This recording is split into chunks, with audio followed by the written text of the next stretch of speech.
enorme prazer poder estar aqui nessa primeira mesa do seminário. Essa mesa tem uma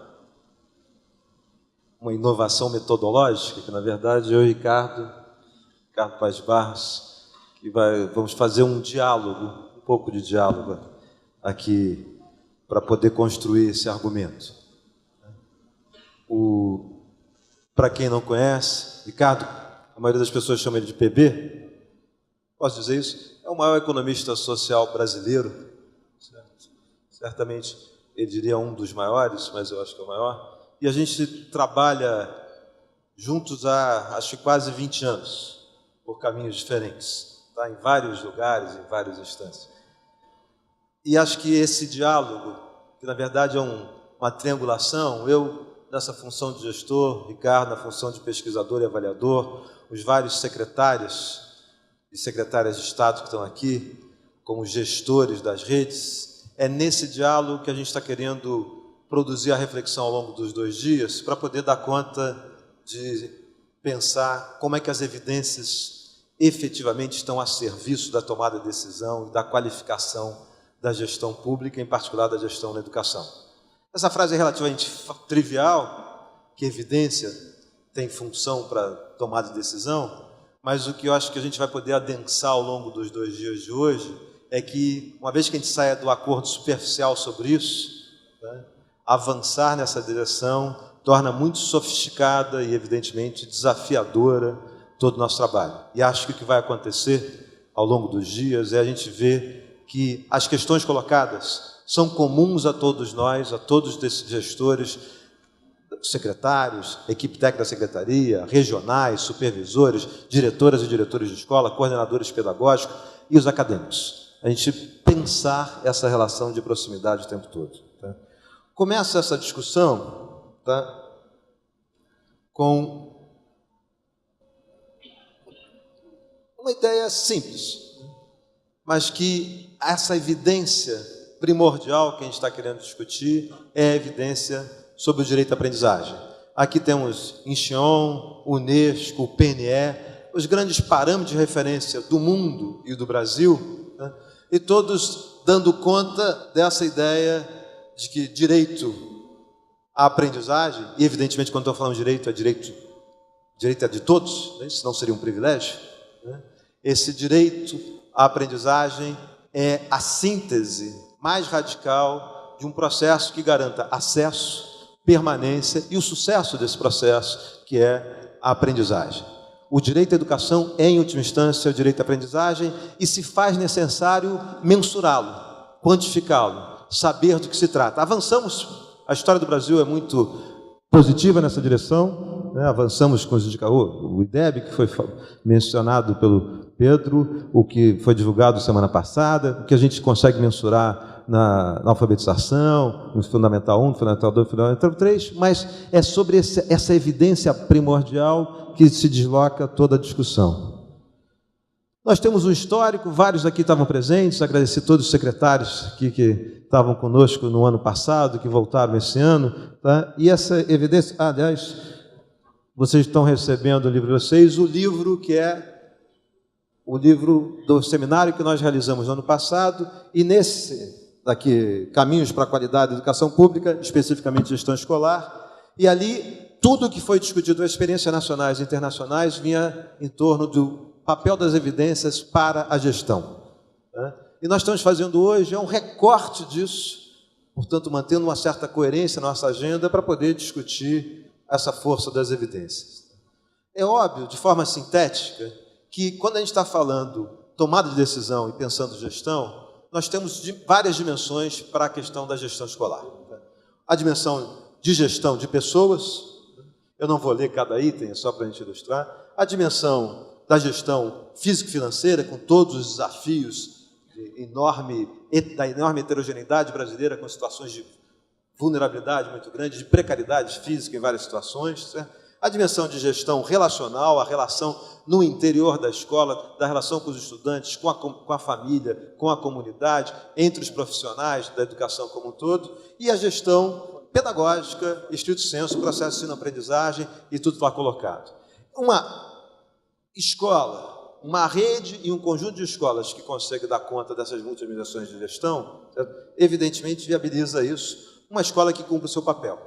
No entanto, o olhar nosso para a gestão, que a gente trabalhou isso ano passado, está trabalhando o tempo todo, que é vital para pensar o papel das evidências do ponto de vista das tomadas de decisão, necessariamente tem que produzir uma hierarquia entre esses processos. Todos se referem à gestão, no entanto, essa hierarquia faz com que pessoas, físico, financeiro, o relacional, estejam a serviço do pedagógico, na direção de que este pedagógico, ao nuclear a nossa estratégia, garanta o processo de aprendizagem.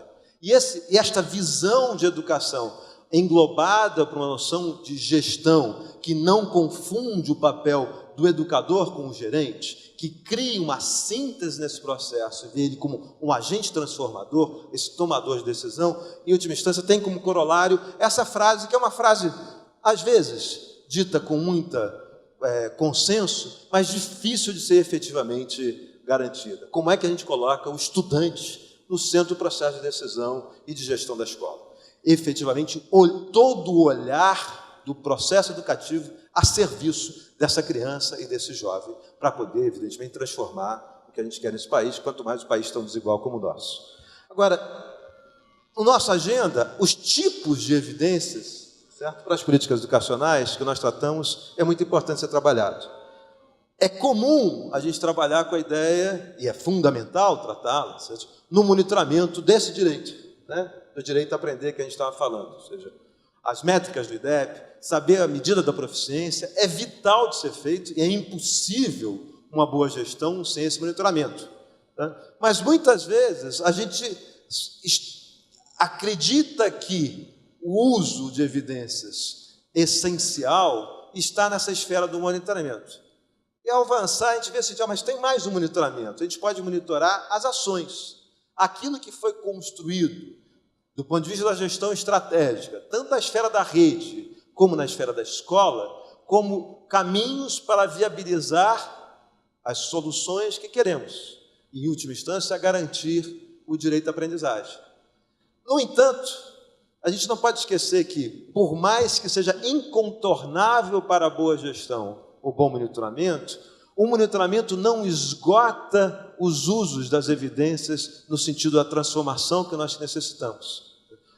A discussão que nós estamos construindo ao longo dos próximos dias trabalha com essa dimensão de monitoramento, mas avança na direção de questionar, de pelo menos solicitar à ciência como é que ela pode nos ajudar para, diante das ações que nós dispomos, nas várias experiências, no conhecimento prático, concreto de todos os gestores que nós temos no país e fora do país, para fazer escolhas. Quais as ações têm sinais de serem mais potentes do que outras? Como criar prioridades? Como ter uma visão de eficiência das ações? Como ter uma visão de eficácia das ações? Como ter uma visão de efetividade do resultado a partir das ações que nós queremos? Então, inquirir a ciência para um uso potencial das evidências, solicita de agregar a força de um bom processo de monitoramento à questão de escolhas sobre ações. No entanto, além disso, a gente pode caminhar na direção de fazer uma análise de impacto. A palavra impacto produz muitas armadilhas, porque muitas vezes se associa a ideia de impacto, estrito senso, ao resultado que está sendo monitorado naquela franja mais larga do monitoramento. Para pensar em impacto, nós temos que tentar fazer as diferenças entre o que é o progresso de um determinado indicador e o que efetivamente é o impacto que uma ação gera dentro daquele progresso. Então, as coisas podem ter mudado, podem ter melhorado por várias razões, e elas não serem diretamente vinculadas à ação que eu estou supondo que gerou aquele resultado. Então, nós precisamos de estratégias. Ricardo vai trabalhar mais isso, com experimentos, ou quase experimentos, que consigam trabalhar, como o Pedro anunciou no início, que nós fazemos no Jovens do Futuro, com grupo de tratamento e grupo de controle. Isso passa a ser essencial para avançar na direção do uso de evidências que entenda as razões do que acontece. E as razões vão aqui, essas causas são evidentemente entre aspas, sabe que qualquer teoria da causalidade, nas ciências em geral, em particular nas ciências humanas e em particular na educação, ela sugere várias armadilhas, a gente está falando da possibilidade de pensar associações, passar correlações, pensar até causas em alguns momentos, mas o que nos interessa é na fronteira dessa evidência, é como é que nós constituímos conjecturas precisas de tentativa de explicação do real, submetemos isso a testes fortes, com os melhores métodos possíveis, com a melhor estatística possível, e ao debruçar-se sobre isso, extraímos o máximo das evidências que possam nos ajudar para tomar decisões e calibrar, diante de recursos evidentemente escassos, não só financeiros, evidente, recursos de pessoas, de tempo, de energia, tomar as melhores decisões. Ou seja, é uma ideia de fronteira do uso das evidências que supera o momento estrito de que uma visão de mundo que vai predeterminar aquilo que a gente quer ler seja suficiente para explicar a realidade sobre a qual nós estamos analisando.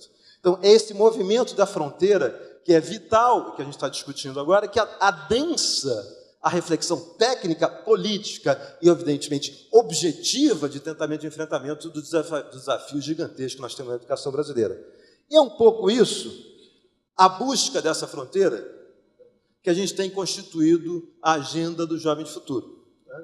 Das 3 gerações que Pedro mencionou, do piloto, depois para a escala em ambientes heterogêneos, com a parceria com o Ministério da Educação, para essa 3ª geração, que eu daqui a pouco menciono, mas o tempo todo a busca dessa fronteira do uso de evidências. E eu só vou estar falando do Jovem de Futuro aqui, porque temos consciência, discutindo com os vários secretários, com as várias equipes, no entorno que a gente tem circulado no Brasil como um todo, nos estados que a gente está trabalhando, que muitos desses desafios que aparecem aqui na Construção do Jovem Futuro são da mesma natureza que cada gestor enfrenta em cada situação do ensino médio público brasileiro. Tá? E aí, o que a gente tem, só para a gente ficar claro, uma escolha. Temos uma visão clara, substanciada, de que os determinantes da qualidade da educação são múltiplos. Tá? Aqui são só alguns exemplos, a última caixinha está dizendo outros determinantes que a gente pode empilhá-los, tá certo? E a gente sabe mais do que isso, pela evidência empírica e pela literatura, que dimensões como essa, a formação dos professores, sobretudo a formação inicial e a formação continuada, e as práticas pedagógicas têm um enorme impacto sobre a probabilidade de aprendizagem, portanto, da garantia desse direito dos estudantes, tá? Mas a nossa escolha não foi caminhar, enquanto instituição, na direção daquilo que tem mais impacto, foi caminhar naquilo que, na expressão que foi dita aqui na abertura, que é um solo forte desse processo, um solo fértil, perdão, desse processo, numa cultura com baixa aderência à potência da gestão. Então, todo o nosso esforço é de solidificar a qualidade da gestão para que ela potencialize todo aquilo que a gente falou, os processos hierarquizados a serviço do pedagógico. Então, gestão não é uma panaceia, gestão não é aquilo que mais gera impacto na aprendizagem, no entanto, é incontornável, sobretudo neste país continental e tão desigual, com baixa cultura de institucionalidades e com uma cultura de rupturas muito grande e de fragmentação de todos os processos, da grande maioria dos processos decisórios, adensar a gestão para que a gestão permita que esse solo fértil potencialize as qualidades que nós temos. Não podemos esquecer que nós temos uma quantidade de investimento de vida com professoras e professores com 20 anos, 15 anos, 25 anos dedicados à educação, absolutamente fantástica, e diretores de escola também, e que a boa gestão amarra a capacidade de tornar isso uma potência mais transformadora e não ficar no gueto da discussão burocrática que faz nos esvaziar o nosso tempo. E aí, nessa direção, o que a gente faz como Jovem de Futuro? Tá? E aqui é daqui que é o diálogo desta fronteira das evidências com a ciência se dá, e daqui a pouco Ricardo aprofunda uma leitura possível disso. Mas todo Jovem de Futuro quer isso, com o resultado, o direito à aprendizagem. Tá? O que a gente faz de forma muito breve? Vocês têm um livreto na bolsa que detalha um pouco, tem as coisas no site, mas o que a gente faz? Formação, certo? Uma formação em serviço, tá? que leva uma quantidade relevante de horas, né, todos os secretários aqui, para esses vários públicos, do técnico da secretaria ao coordenador pedagógico da escola, uma formação visando estruturar de forma consistente, analítica, os desafios da gestão.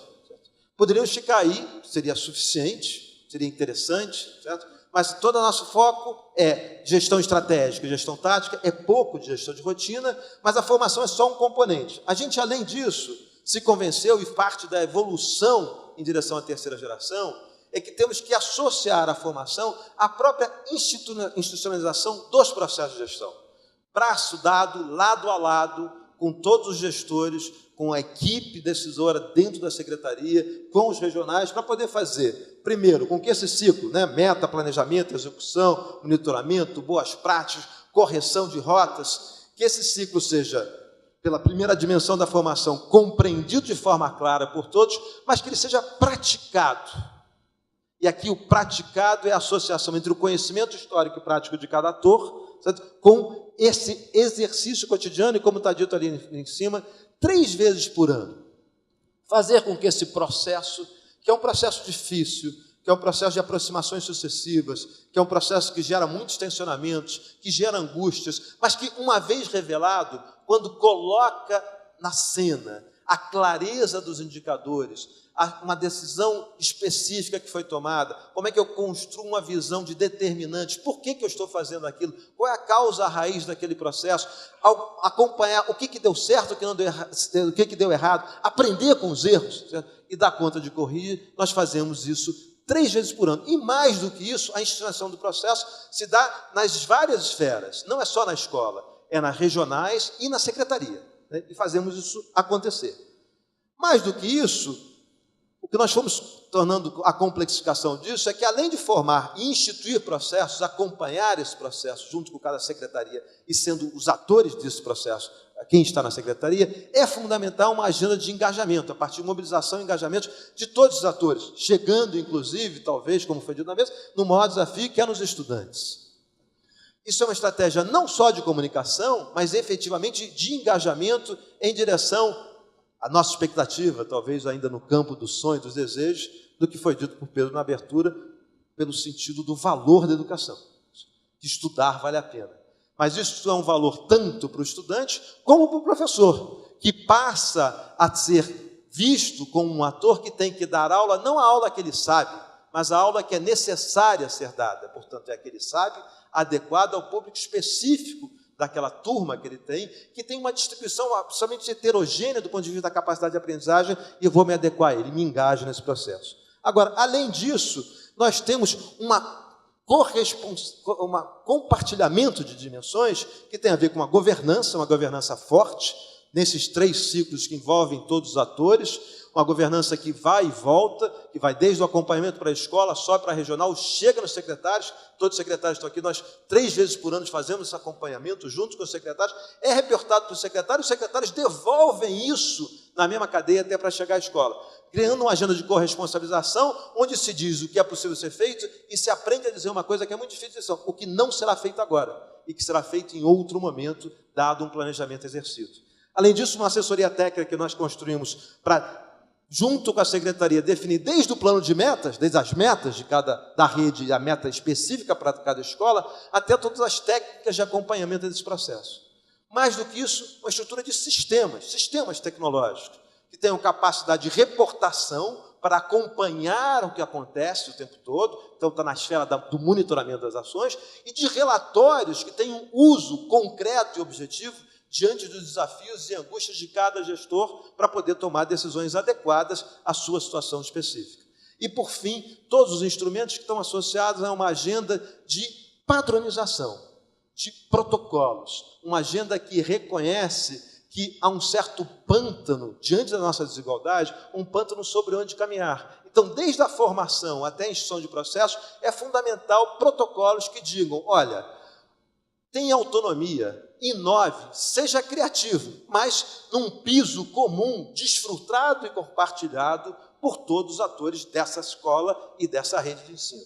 É nessa agenda complexa, mas nada mirabolante, nada espetacular. É uma agenda que não acredita no registro do extraordinário, que não acredita no espetáculo, que acredita no registro do ordinário e o simples com uma dimensão complexa. É nessa agenda integrada,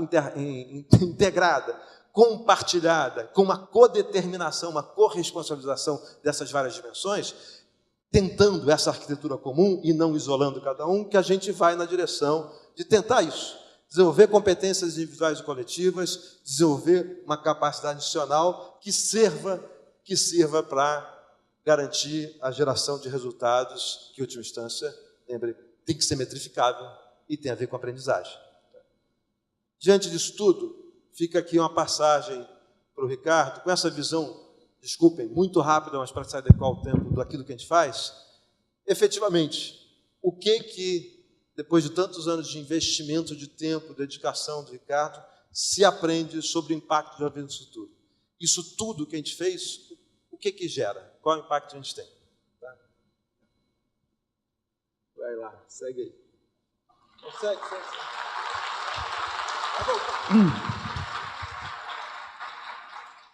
Bom, obrigado. Bom dia a todos. Obrigado, Ricardo, pela introdução e pela pergunta.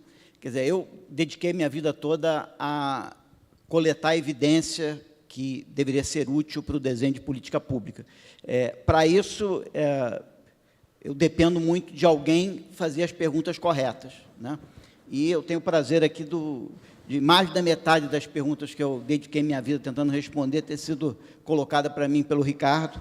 E talvez mais importante que isso, para você enfrentar essas perguntas e aparecer com uma resposta, você precisa da confiança de quem está te fazendo a pergunta. E eu acho que o Ricardo já colocou para mim as perguntas mais desafiantes da face da Terra e sempre batendo nas minhas costas, vai lá que você resolve tranquilo, e sempre com uma enorme confiança de que eu seria capaz de fazer isso. Isso tem sido incrivelmente importante para toda a minha carreira, além do que eu acho que 95% das perguntas realmente relevantes que eu trabalhei na vida vieram do Ricardo. Então, uma parceria aí de décadas extremamente importante. Bom, será que o Jovem do Futuro tem impacto? Bom, para fazer isso, eu, trabalhando aqui com outras 3 pessoas que eu vou falar sobre elas depois, nós resolvemos enfrentar essa missão, mas, para responder isso, eu tenho que dizer para vocês o seguinte: é o impacto do Jovem de Futuro sobre o quê? Em quem? E quando? Tá certo? Isso é importante a gente ter em mente. Então, se a gente olhar bem, você vai ver o seguinte, que nós estamos falando, o que nós vamos falar hoje, você pode calcular o impacto do Jovem de Futuro sobre várias coisas, em vários momentos. O que eu vou apresentar para vocês hoje é o impacto do Jovem Futuro sobre a proficiência em matemática e língua portuguesa. O Jovem Futuro tem impacto sobre várias outras coisas.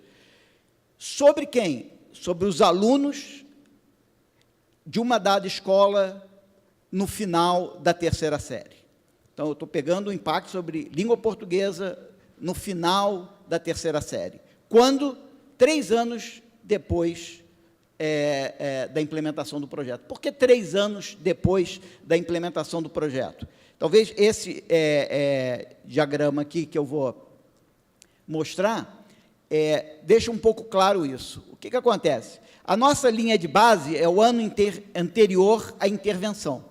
No ano anterior à intervenção, eu posso medir aquilo que é esse A3, que é, no ano anterior à intervenção, eu posso ir naquela escola e ver o seguinte: qual era o aprendizado de matemática e língua portuguesa daqueles jovens naquela escola?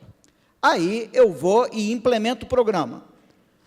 Na hora que eu implemento o programa, eu tenho essas 3 figuras aqui na 1ª série.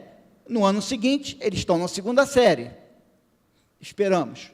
No ano seguinte, eles estão na 3ª série. No final do 3º ano, eu meço o aprendizado deles em matemática e língua portuguesa.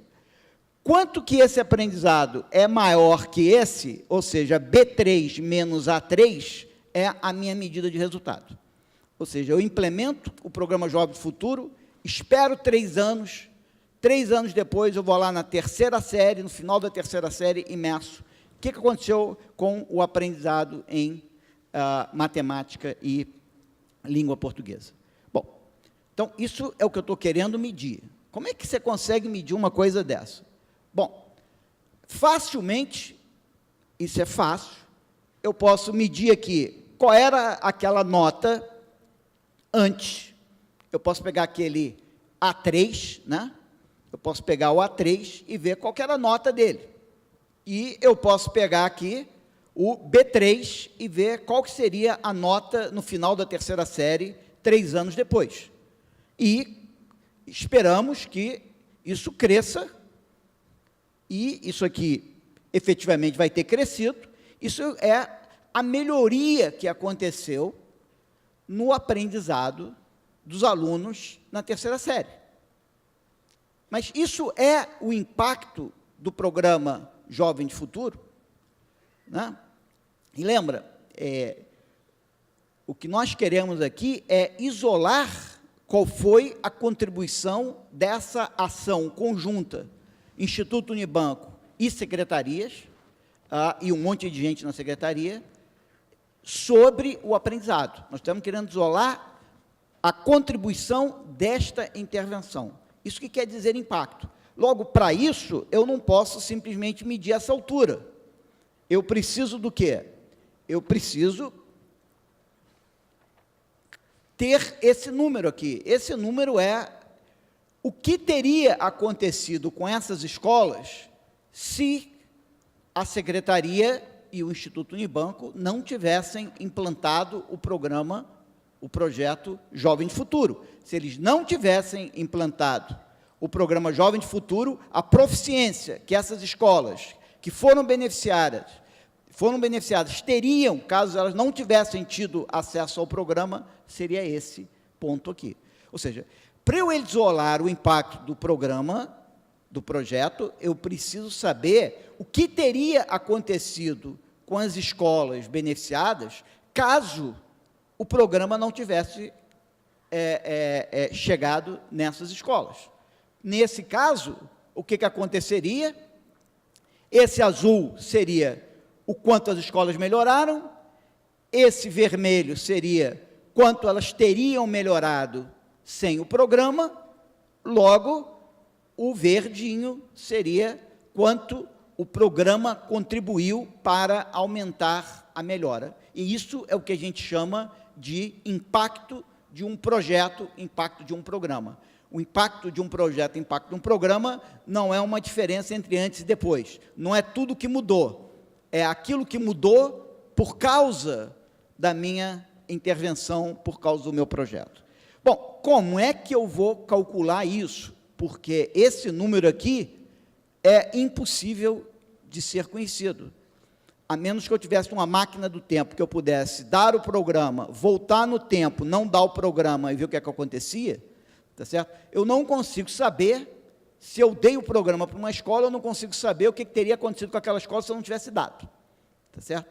Mas, graças a um célebre estatístico inglês, o Fisher, no início do século XX, ele descobriu uma maneira de resolver esse problema. Ele falou o seguinte: olha, se você escolher aleatoriamente, por sorteio, quem vai receber o programa e quem não vai receber o programa, aqueles que foram escolhidos aleatoriamente para não receber o programa, vão te apontar exatamente para o que teria acontecido com os que receberam, caso os que receberam não tivessem recebido, tá certo? Como esse grupo aleatorizado não recebeu, ele vai te apontar para o que teria acontecido exatamente para esse ponto, e, portanto, com esse exercício, a gente tem a melhora no grupo de controle, e a diferença entre a melhora no grupo de tratamento e a melhora do grupo de controle é o impacto do programa. Ou seja, para descobrir o que teria acontecido com os que se beneficiaram, caso eles não tivessem se beneficiado, eu simplesmente vou recorrer a um grupo de controle que eu vou obter por sorteio. Bom, a questão é, como que a gente fez esses sorteios, tá certo? Nós, até hoje, no programa Jovem Futuro, nós já realizamos 400 experimentos espalhados por 10 estados brasileiros ao longo de 8 anos.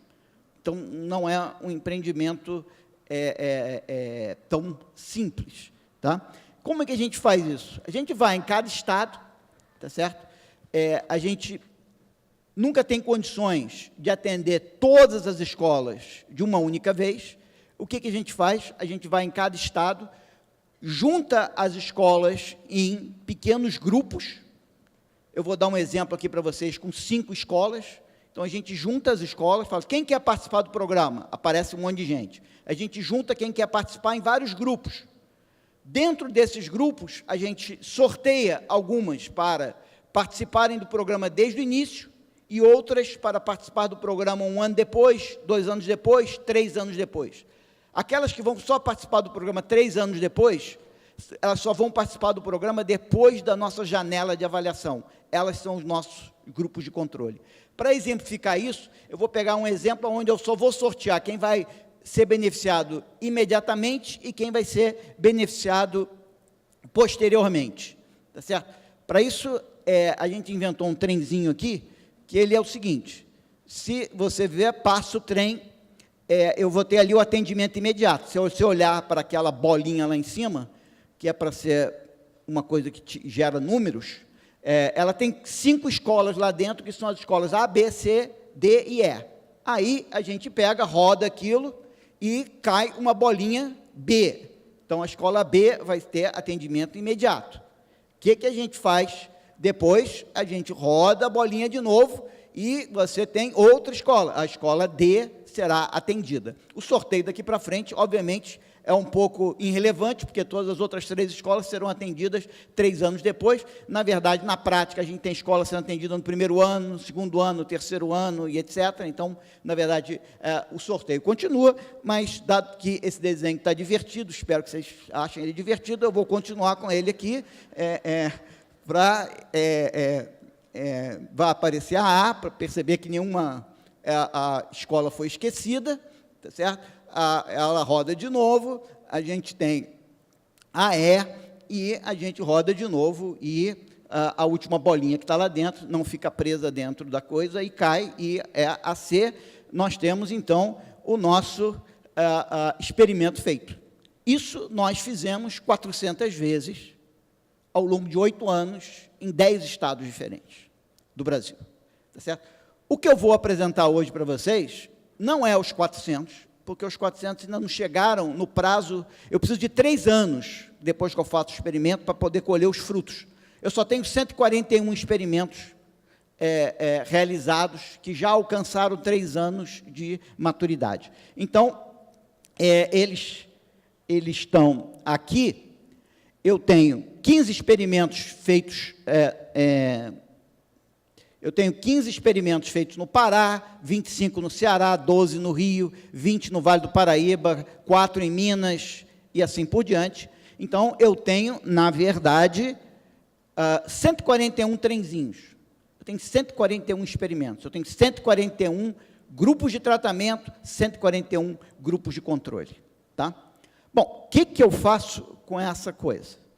Aí eu vou mostrar para vocês a maneira mais fácil de pensar sobre isso. Tá? A maneira mais fácil de pensar sobre isso é o seguinte: se esse programa não serve para nada, lembra, todo estatístico ele pensa sempre na hipótese nula, tá certo? De que não tem impacto nenhum, nada serve para nada, e o objetivo dele é rejeitar isso. Tá? Então, o nosso objetivo aqui é rejeitar a hipótese de que esse tal de projeto Jovem de Futuro não serve para nada. Se o projeto Jovem de Futuro não serve para nada, aonde que o aprendizado de matemática vai melhorar mais? Na escola, no grupo de tratamento ou no grupo de controle? Ora, vai ser aleatório. Ora vai melhorar mais no tratamento, ora vai melhorar mais no controle, tá certo? Porque o programa não tem impacto nenhum. Então, é como se eu estivesse jogando uma moeda para cima e vendo se deu cara ou coroa, tá certo? Ora vai ser o tratamento, ora vai ser o controle. Então, o que eu vou contar aqui? Eu vou fazer uma coisa muito simples, eu vou descobrir o seguinte, quanto daqueles 141 experimentos, a melhora no tratamento foi maior do que a melhora no controle. Lembrando, se o programa não serve para nada, vai ser meio a meio. Se o programa serve, em geral, deve melhorar mais no tratamento do que no controle, certo? E se o programa atrapalha, deve melhorar mais no controle do que no tratamento. Bom, como é que você faz isso? Você pensa no seguinte, está vendo ali embaixo, 40 a 100? Aquele número que está ali embaixo é o número de vezes que a melhora no tratamento foi maior do que a melhora no controle, tá? Se o programa não serve para nada, eu estou jogando para cima 141 moedas, se não serve para nada, seria mais fácil pegar uma moedinha e jogar para cima, em vez de fazer 141 experimentos em 10 estados durante 8 anos. Que a gente tinha um a priori de que o programa ia servir para alguma coisa, senão a gente não teria feito isso. Mas a ideia é exatamente igual a jogar a moeda para cima. Se você jogar 141 vezes uma moeda, né, suponha que fosse 140, o que você ia esperar? Que desse 70 caras e 70 coroas, tá certo? Então, o que eu coloquei aqui é exatamente os 70 e os 71. Se eu tenho 141, ou vai dar 70 ou vai dar 71, tá certo? Mas, na verdade, né, se você pegar uma moeda e jogar 141 vezes, não vai dar direitinho 70 e 71, tá certo? Na verdade, você pode fazer a conta, você vai chegar à conclusão de que só 13% das vezes dá 70 ou 71, tá certo? Vai dar um número parecido com 70. Vai dar um pouco mais, vai dar um pouco menos. Dá para calcular isso. Para isso que estatístico serve, para isso que o Samuel serve. Então, aí, que a gente calculou? A gente calculou, né? Eu falei lá, Samuel, calcula aí quantas vezes, 95% das vezes, o número vai estar entre que números? Aí é fácil. Isso aqui é binômio de Newton, para quem o pessoal aprende isso no ensino médio. Fica entre 59 e 82, tá certo?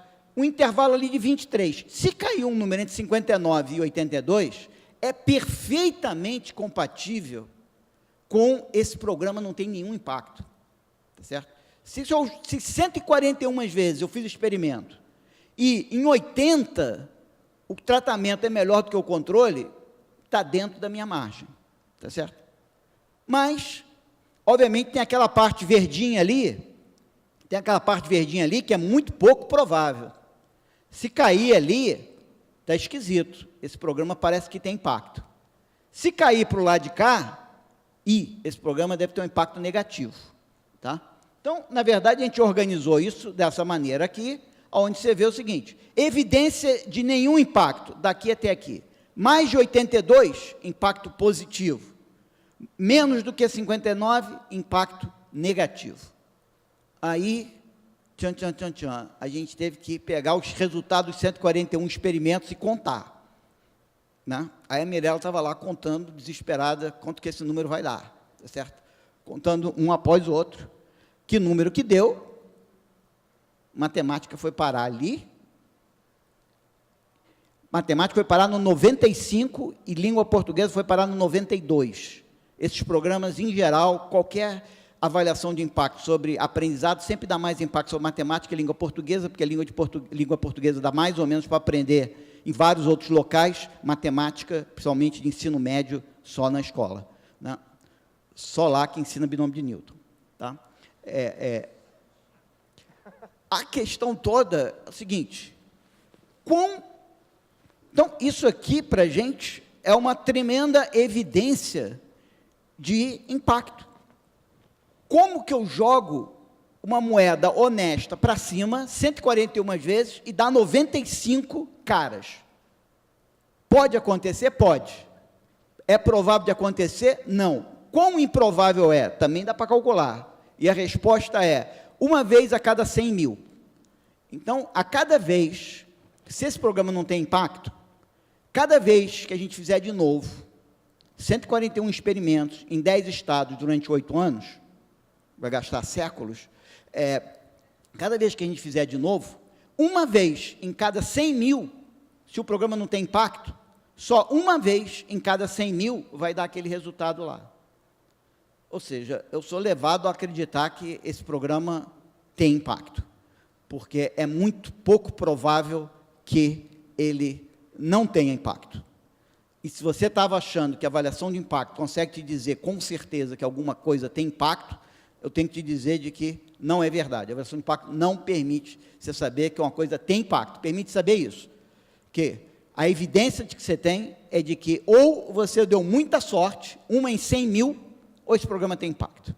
Ou o Unibanco, ou o Instituto Unibanco deu muita sorte, uma em 100 mil, ou o programa tem impacto. Mas qual a magnitude desse impacto? Quer dizer, como já foi falado, a magnitude desse impacto é meio que perto de 5 na escala SAEB. E aí a questão é, 5 é um número razoável ou não? Tá? Se você, só para mostrar que 5 é um número bastante razoável, se você entrar nessa escala aqui, isso aqui é o seguinte, é quanto que se aprende no ensino médio.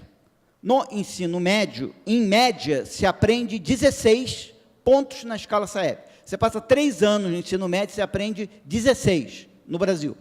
Devia aprender 40, mas você aprende 16. Você aprende 16. 16, um padeiro fazendo conta, ele divide 16 por 3, ele diz 5. Tá certo? Então, na nossa conta aqui de padeiro, 16 dividido por 3 é mais ou menos 5. O que quer dizer isso? 5 é o que um aluno aprende em um ano de ensino médio. Então, o impacto desse programa é como se, tendo acesso a esse programa, os alunos têm um ano a mais de aprendizado. Em 3 anos, ele aprende o que um aluno aprenderia em 4. Tá certo? Se você quiser ter uma ideia do que aconteceria com um estado, se esse estado aumentasse 5 pontos no que um aluno aprende, cada bolinha dessa é um estado. Tem estado onde o aluno aprende 26 e tem estado onde o aluno aprende 4 ao longo do ensino médio. Tá?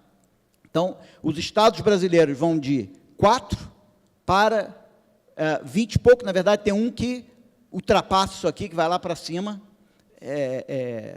não sei se é Pernambuco, mas deve ser, vem parar aqui. A questão toda é a seguinte, se você está aqui na mediana e eu te dou 5, você ultrapassa 7 estados. Ou seja, a propaganda do Jovem de Futuro é faça Jovem de Futuro e ultrapasse 7 estados brasileiros. Tá? Essa é a propaganda. Tá? Bom, eu queria dizer para vocês o seguinte, que foi bastante divertido ter tido a confiança do Ricardo, de todo o Instituto, para trabalhar nesse projeto durante tanto tempo. Mas eu queria dizer para vocês o seguinte, quer dizer, obviamente, e não teria sido divertido se eu não tivesse feito trabalhar nesse projeto junto com uma equipe fantástica de 3 figuras especiais. Uma é o Samuel Franco, que deve estar em algum lugar por aí, com o computador dele aberto, estimando alguma coisa. O Samuel é um estatístico que começou a trabalhar comigo quando ele estava na graduação. Nós estamos mais ou menos 20 anos trabalhando juntos, não tem nenhuma conta certa que eu tenha feito nos últimos 20 anos que ele não tenha feito. Eu fiz várias erradas que ele corrigiu depois, mas todas as contas que eu fiz até hoje foram feitas por ele, e tenho certeza que todas as contas que eu farei pelo resto da minha vida serão feitas por ele, portanto, é uma amizade aí já de 20 anos, desde a graduação, e fantástica. A outra pessoa, que não está aqui fisicamente, deve estar no Rio de Janeiro, mas às vezes, que é a Rosane Mendonça, às vezes ela desafia as leis da física, ela aparece quando não era possível, mas eu acho que ela não está aqui, ela está no Rio de Janeiro. Com a Rosane também foi minha estagiária, quando ela estava nos primeiros anos da graduação, e tanto ela quanto o Samuel têm trabalhado comigo ao longo da vida toda, então nós estamos trabalhando juntos mais ou menos há 30 anos, ininterruptamente. Então, é uma relação bastante divertida de trabalhar com essas duas figuras que a gente se comunica todos os dias, inclusive durante os fins de semana, inclusive quando está todo mundo de férias, e é 365 dias por ano. E eu queria dizer para vocês o seguinte, que trabalhar com esse povo me dá duas sensações muito esquisitas. A primeira é que eu sou o arquiteto do grupo.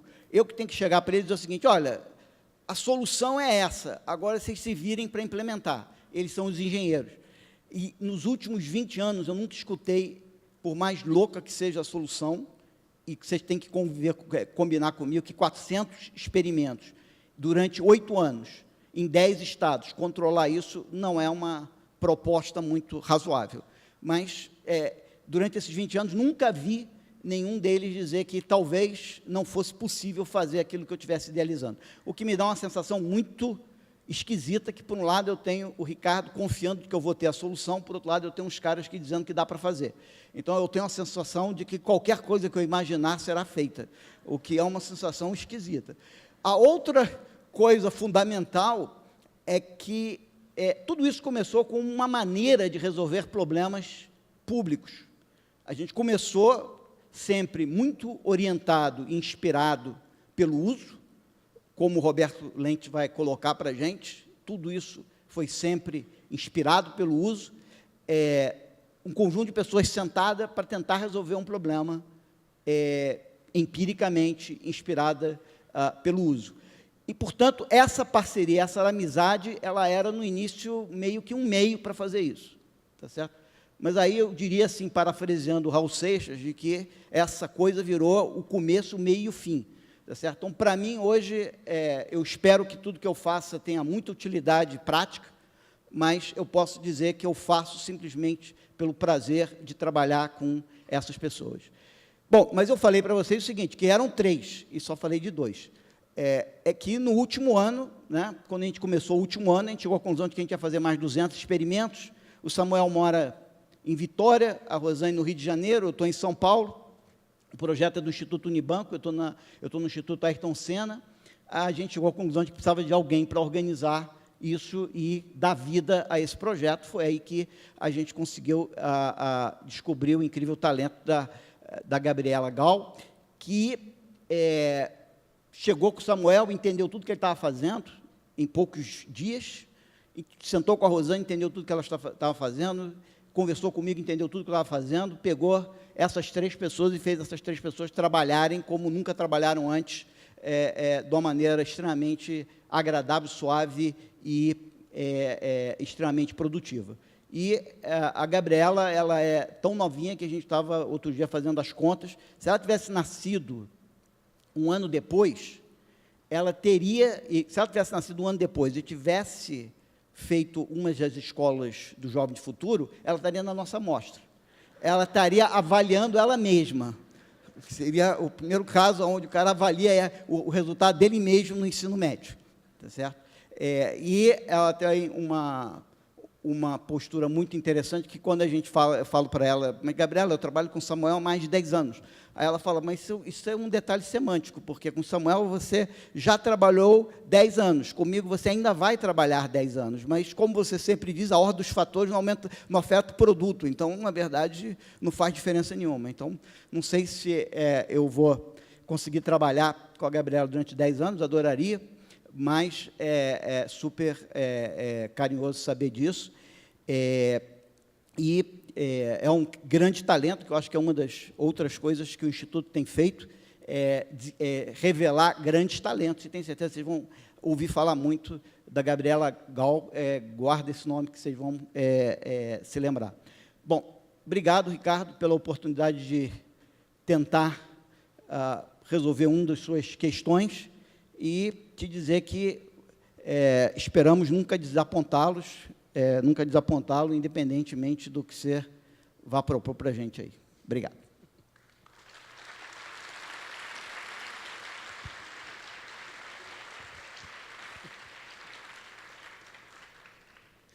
Bem, a gente segue o diálogo, tá? E quer dizer, o Ricardo está trazendo uma coisa para a gente que é muito gratificante. Esse processo começou com Pedro, começou com a Wanda Egel antes de eu chegar, depois a gente chegou, essa equipe se adensou, tá? Uma construção muito intensa aqui.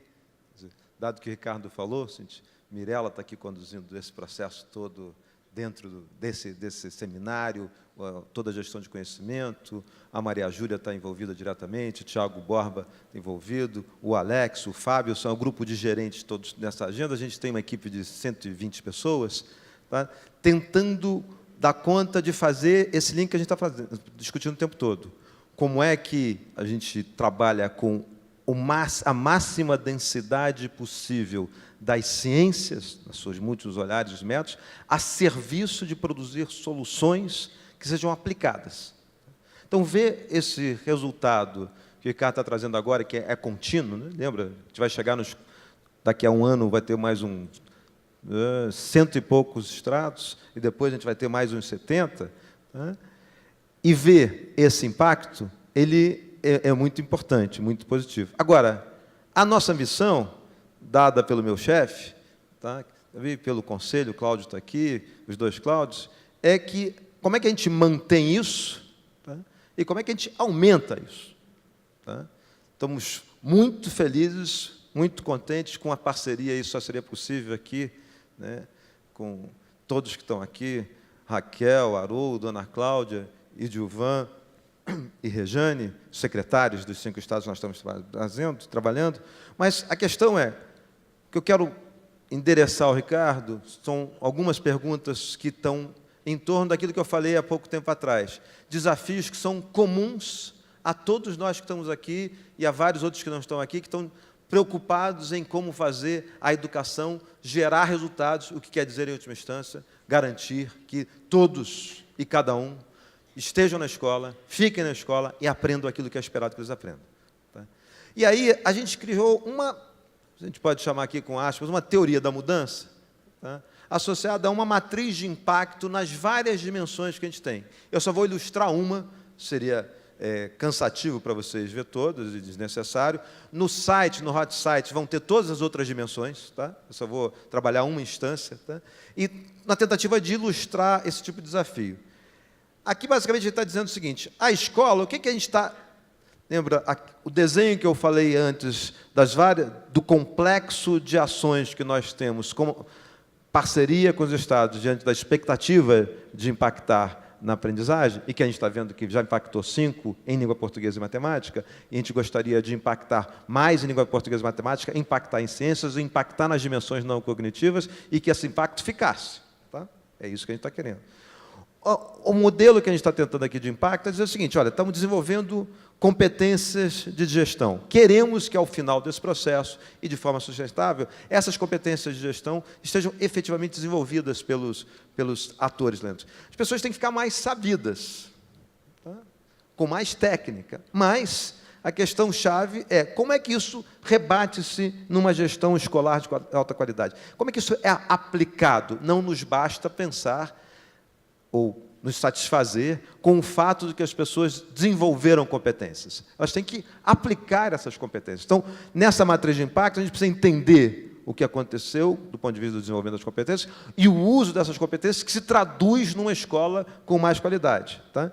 E essa escola com mais qualidade deve ter um funcionamento adequado. Novamente, eu fiz de uma forma muito breve, mas nós não estamos preocupados com a situação do extraordinário, daquela coisa absolutamente fantástica. Adoramos ver situações extraordinárias, aprendemos o que for possível com elas, mas a questão é, o que acontece com uma escola que tem um funcionamento adequado? E essa matriz de impacto tem que abrir, descortinar cada um desses pontos. Tá?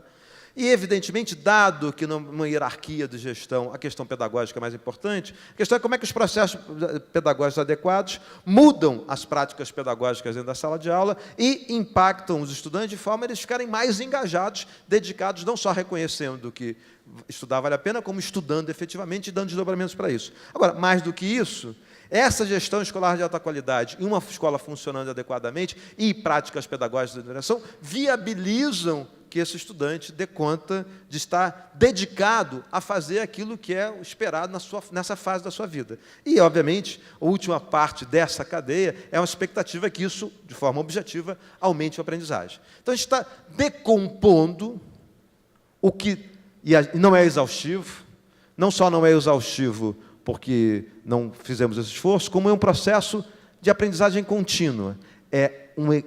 No tensionamento entre o conhecimento prático de cada gestor e no tensionamento do conhecimento técnico e analítico gerado na ciência que a gente vai sofisticando esta modelagem de pensar o impacto. Mas o que nos interessa é pensar essa matriz. O que leva ao que em cada ponto e como é que a gente chega lá no final. Nós temos a mesma coisa para pensar as regionais, a mesma coisa para pensar a secretaria, análogo, evidentemente, a isso, e as várias interações. Agora, o que é mais desafiador ainda é que, além de tentar entender isso, nós tendemos a entender que temos pelo menos essas 3 dimensões, não é isso? E vários atores.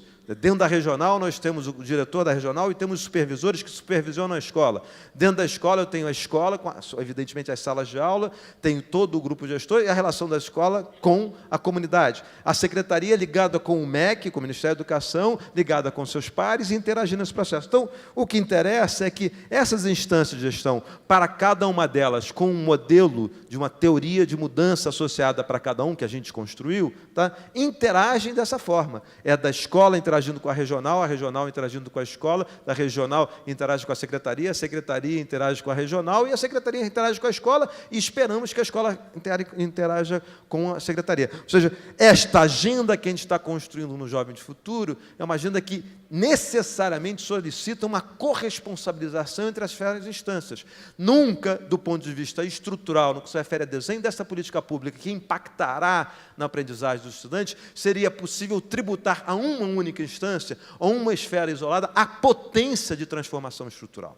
Nós temos que ter uma visão sistêmica, com o que lhe é específico em cada uma, e adensando, desde aquele circuito de gestão em prática, e a capacidade de ele ter um retorno que crie confiança, credibilidade e reputação de que estão todos irmanados com as suas diferenças em torno do mesmo objetivo, daqui a colocar o estudante no centro do processo para aquele decisório, para que as pessoas efetivamente, ao final do seu percurso educacional, aprendam.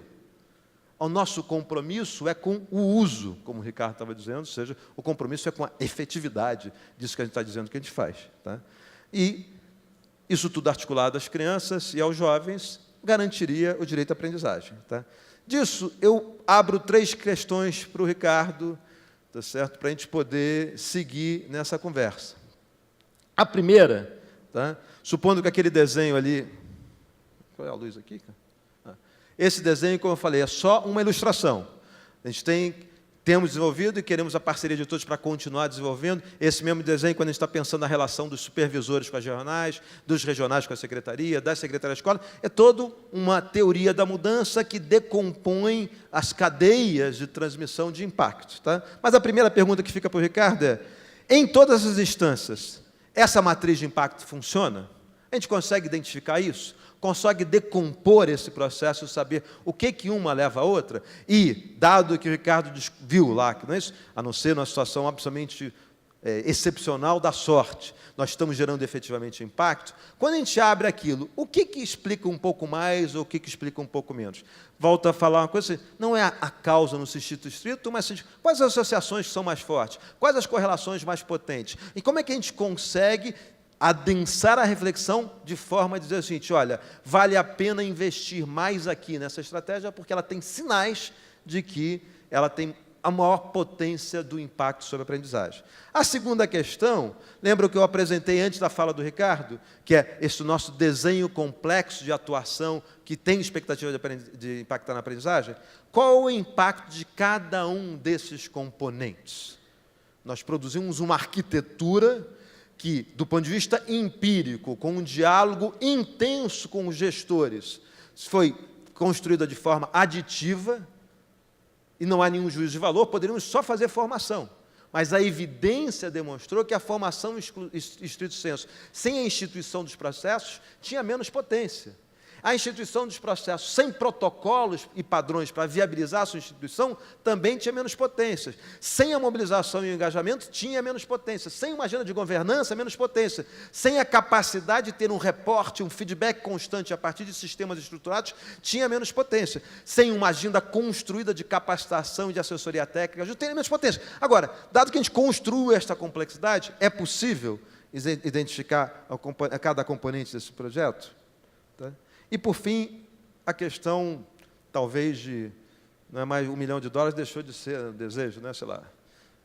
Eu não entendo muito essas escalas de valores, mas assim, me parece muito dinheiro, mas talvez muito a questão de $100 milhões, a questão de $1 bilhão, deve ser alguma coisa assim, mas a questão é que a gente conseguiria, naquela linha de aumentar a fronteira do uso das evidências para tomar as decisões. Sair do campo só do eu acho que e ir para a densidade das evidências. Monitorar fundamental e avançar naquela linha de entender prioridades, impactos, causalidades. Será que a gente consegue medir os efeitos sistêmicos? Ricardo, responde as 3 e aí a gente pode quase ir embora. Não, obrigado. Eu acho que quer dizer, qual é o impacto de cada componente do programa é muito fácil, que a gente pode facilmente, desde que o programa consiga funcionar sem aquele componente, a gente simplesmente tira aquele componente, vê qual é o impacto do programa sem o componente, compara o impacto do programa com o componente. Então, na verdade, do ponto de vista teórico, avaliar o impacto de vários componentes é perfeitamente possível. Existe um problema prático de fazer isso, que eu, a Mirella, Ricardo, estamos tentando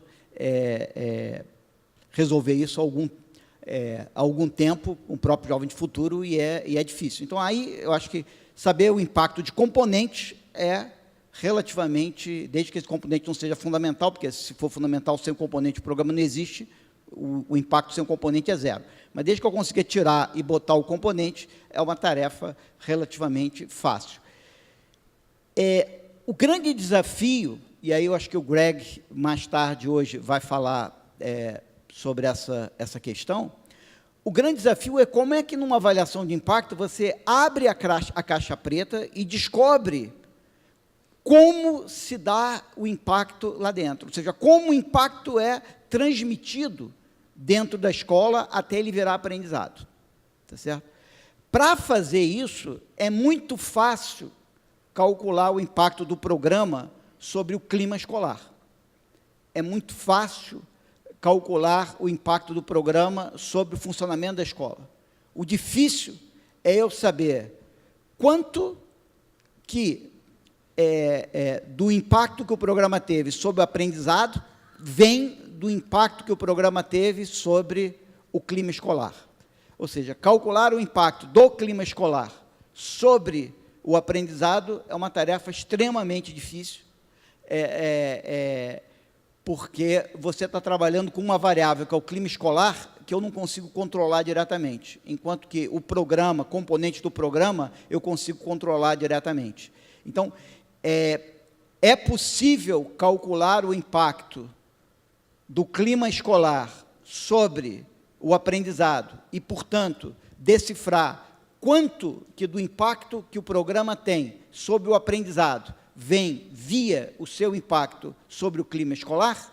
A resposta para isso depende de você ter um modelo de mudança extremamente completo para o programa. Eu acho que o Greg vai falar um pouco disso hoje à tarde. Ou seja, eu preciso de muita teoria e, na verdade, eu preciso de mais teoria do que eu tenho hoje, porque várias setinhas têm que parar de existir. Ou seja, enquanto eu tiver o programa afetando o aprendizado diretamente e também via o clima escolar, eu não consigo isolar o impacto do clima escolar. Ou seja, nessas perguntas aqui, tem algumas coisas que são relativamente simples, teoricamente, ser resolvidas, outras que vão envolver uma combinação profunda de um aprofundamento teórico sobre o modelo de mudança do programa e evidentemente, uma combinação com evidência empírica.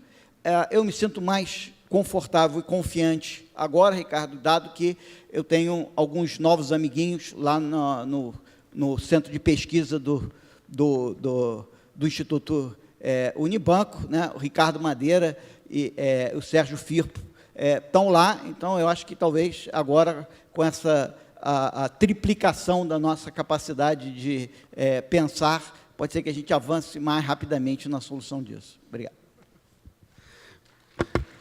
Bem, só o último movimento dessa sessão, tá? A tentativa de, a partir do caso da nossa experiência com os 5 estados agora e com os outros que a gente tinha feito antes, produzir essa interação entre gestor e avaliador para fazer as perguntas. A expectativa do seminário voltando à imagem da fronteira do uso das evidências, como é que a gente vai conseguindo construir perguntas desse tipo, tá? E fazendo com que a academia, a ciência, efetivamente dê conta disso. O que a gente sabe, tá? E é só importante lembrar, isso aqui, né? Os jovens futuros geram impacto, o impacto que a gente gera é relevância, e acho que a gente tem utilizado ciência com rigor, certo? Com regularidade, caminhando naquela direção da fronteira e se expondo aos vários riscos disso. Só um parênteses, é fundamental, e acho que todos os secretários e secretárias que estão aqui compartilham isso, o que nos dá muita segurança, é fundamental poder aprender com os erros. Se erra muito para chegar onde a gente chegou.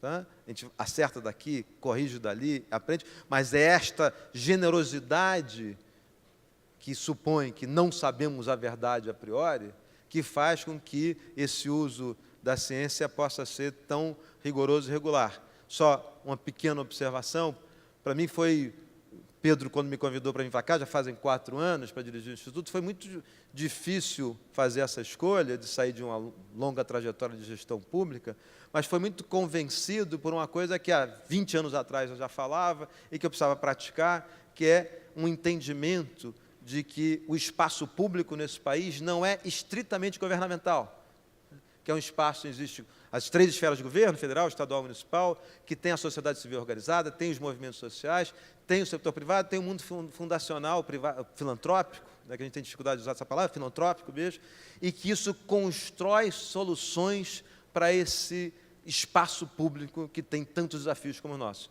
Então, é muito forte e é muito enriquecedor poder estar com esse meu time todo, construindo uma forma de inserção, e com vários parceiros de outras fundações que estão aqui, que tem essa expectativa de incidir de forma efetivamente transformadora sobre o espaço público e criar soluções, e soluções que melhorem a performance e reduzam a desigualdade. Agora, o que a gente está falando, essa ação transformadora aqui, ela tem essas... É quase como se fossem 4 diretrizes que a gente está construindo. Tá? A primeira... na sequência, ela vem assim, é valorizar igualmente o conhecimento prático e o conhecimento científico. Exercício difícil, exercício tenso, que sofre, às vezes, o risco de cair para o senso comum, portanto, precisa de muito questionamento o tempo todo. Implica generosidade e implica atenção para não ter soluções fáceis, mas, ao mesmo tempo, um entendimento que só a pesquisa aplicada... A pesquisa teórica é outra questão, mas no mundo social a pesquisa aplicada que quer publicar papers não é da mesma natureza da pesquisa aplicada que quer produzir soluções. Tá? E para produzir soluções precisa muito estar interagindo com esse conhecimento prático. Tá? A segunda questão-chave é a seguinte, como é que a gente estuda isso, a implementação, para capturar de forma rigorosa, de forma intensa, esse conhecimento prático dos gestores? Como é que a gente faz isso? Como é que a gente aprende? Novamente, é um jogo complexo de ir e vir, que você o tempo todo é questionado e tem que estar aberto para saber qual é a solução real. Por que eu estou chegando com esta pergunta que parece inteligente vindo da academia e que não tem aderência no que está acontecendo? Você tem que estar ouvindo esse conhecimento prático, você tem que acompanhar para dizer, não, é verdade, eu estava com um modelinho formal que achando que estava explicando a realidade. O que eu preciso é saber o que está sendo inquietado lá dentro para poder trazer isso de volta, a gente dar conta de voltar para essa coisa da academia, da ciência, da boa ciência, da ciência rigorosa, da ciência que sua, que transpira e que volta para lá. E a outra coisa é que, precisa formular com clareza as perguntas. Tá? Nos dois sentidos. Primeiro, é muito comum na academia os cientistas acharem que sabem aquilo que deve ser perguntado. Nem sempre é verdade. A elegância da ciência, às vezes, traz perguntas irrelevantes do ponto de vista daquele tomador de decisão.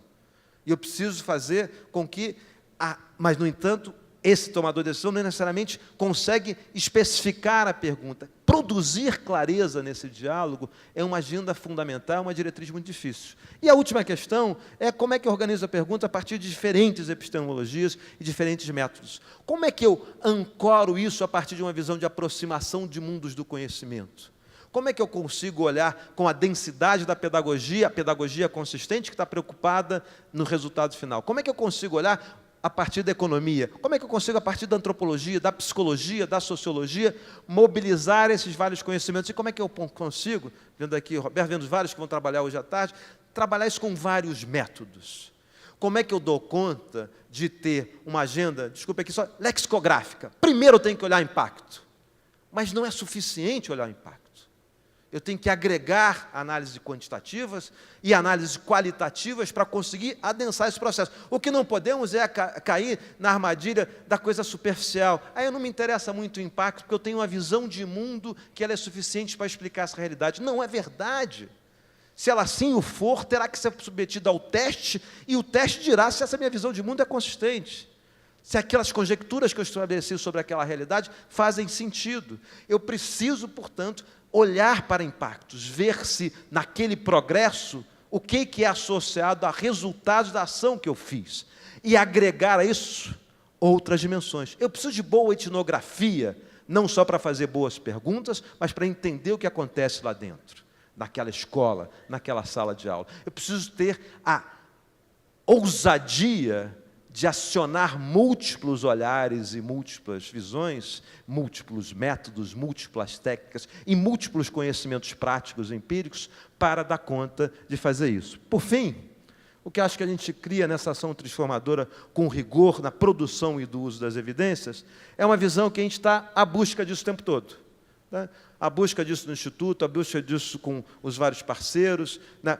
O think tank que a gente está construindo aqui, Ricardo Madeira, Sérgio Firpo, Ricardo Paes de Barros, agregando outros, Fernanda Burso chegando, outras pessoas chegando, a densidade que a gente quer criar com os pesquisadores que estão aqui hoje, a parceria com outras fundações, o tempo todo para tentar buscar isso. Como é que a gente constrói conhecimentos, como é que a gente elabora soluções aplicadas, como é que a gente aproxima mundos. Aproxima mundos que não caia nas situações isoladas de uma razão pedagógica que não está implicada com resultados, nem uma razão tecnocrática que tem uma visão formal sobre processos. Como é que a gente aproxima mundos? Como é que a gente efetivamente extrai desse processo, desses processos, o melhor que é possível? E, por fim, tá certo? O que a gente está tentando é, nessa visão, construir conhecimentos, elaborar soluções aplicadas, aproximar mundos. Será que a gente consegue contribuir para isso? Para garantir o direito, e ao ser o direito de todos, não é isso? Para contribuir para garantir o direito de aprendizagem de todo mundo. E eu acho que o esforço que a gente está fazendo, e isso eu convoco vocês para um processo que eu acho, novamente, tem muita generosidade, tem que ter um desapego, mas tem que ter muita densidade de cada um processo de diálogo. Um diálogo constante, que, obviamente, esses 2 dias é só um ponto que tem uma história longa e terá uma história longa para o futuro, tem um passado e futuro, mas um diálogo que se submeta à ousadia da estratégia da aproximação de mundos.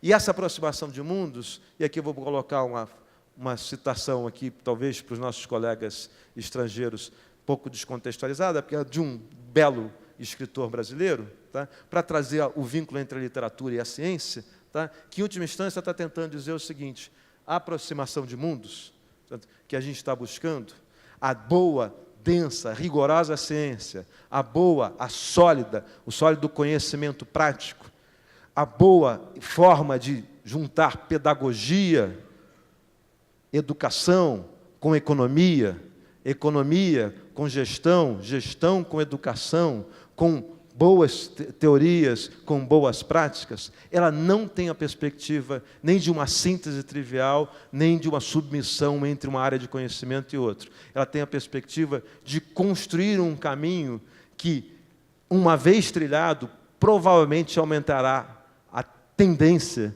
de que a maioria das crianças e a maioria dos jovens aprendam aquilo que esperamos que elas aprendam. O que a gente está tentando provocar é que talvez a gente tenha espaço de criar nessa agenda da educação, com as secretarias de educação, com os pesquisadores de educação, com as fundações privadas, com os vários governos, com a sociedade civil, com os movimentos sociais, com a heterogeneidade da boa academia que está aí colocada, uma terceira margem. A gente está à busca de construir essa terceira margem e acho que a nossa série de seminários do ano passado, a desse, e eu espero que as próximas, contribuam para isso. Muito obrigado a todos, que a gente tenha mais discussões.